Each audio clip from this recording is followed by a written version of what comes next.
សួស្តីបងប្អូនទាំងអស់គ្នាថ្ងៃនេះសូមបង្ហាញពីប្រភេទចក្រានសេរីទំនើបមួយគ្រឿងដែលជាប្រភេទកំណត់នីតិកំណត់បាយឆ្អិននិងកំណត់ដាំទឹកពុះណាសម្រាប់ម៉ូតនេះដែរគឺធ្វើមកលក្ខណៈធន់មាំហើយសភាពចក្រានគឺនៅស្អាតវាហាយឡៃពណ៌ខ្មៅណាផ្ទៃខាងលើរបស់វាឥឡូវសូម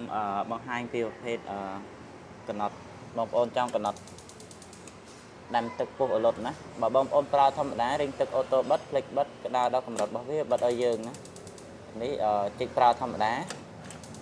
បើបងប្អូនចង់កំណត់ទៅលើមុខងារដូចជាដាំទឹកចុចលើរូបពសៀវទឹកពុះឲ្យលុតឲ្យយើងហើយធូបតើភ្លើងនៅខាងលើនេះវិញណាហើយមួយទៀតវាមានកំណត់អង្សានៃចក្រានសម្រាប់ខាងឆ្វេង160 180ទៅ200អង្សាបើបងប្អូនប្រញាប់បងប្អូនដាក់200អង្សាក្តៅខ្លាំងមែនតើក្តៅដល់200អង្សាណានេះសម្រាប់ខាងឆ្វេងហើយសម្រាប់ខាងស្ដាំវាមានoption ដូចជាដាំបាយឆ្អិនឲ្យលុតចុចលើរូបចានបាយនេះទៅបាយឆ្អិនលុតទៅយើងតបមកខាងលើបបរណាដាំបាយឆ្អិនដាំបបរឆ្អិនលុតទៅយើងហើយដំណើររបស់នេះគឺជាកន្លែងត្រីសាច់អង្ត្រី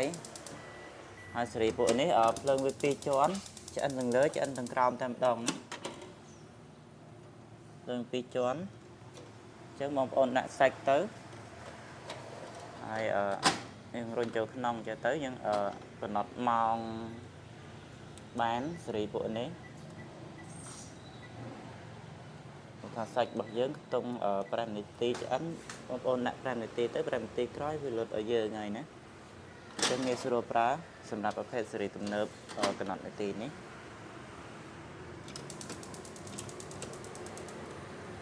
ហើយណាមួយប្រភេទនេះតែវាជួយសំចៃហ្គាសខ្ទង់30%ណាអញ្ចឹងបើបងប្អូនចាក់អារម្មណ៍ប្រភេទចក្រានសេរីទំនើប model នេះបងប្អូនអាចតំណែងតាមរយៈលេខទូរស័ព្ទខាងក្រោយបានណា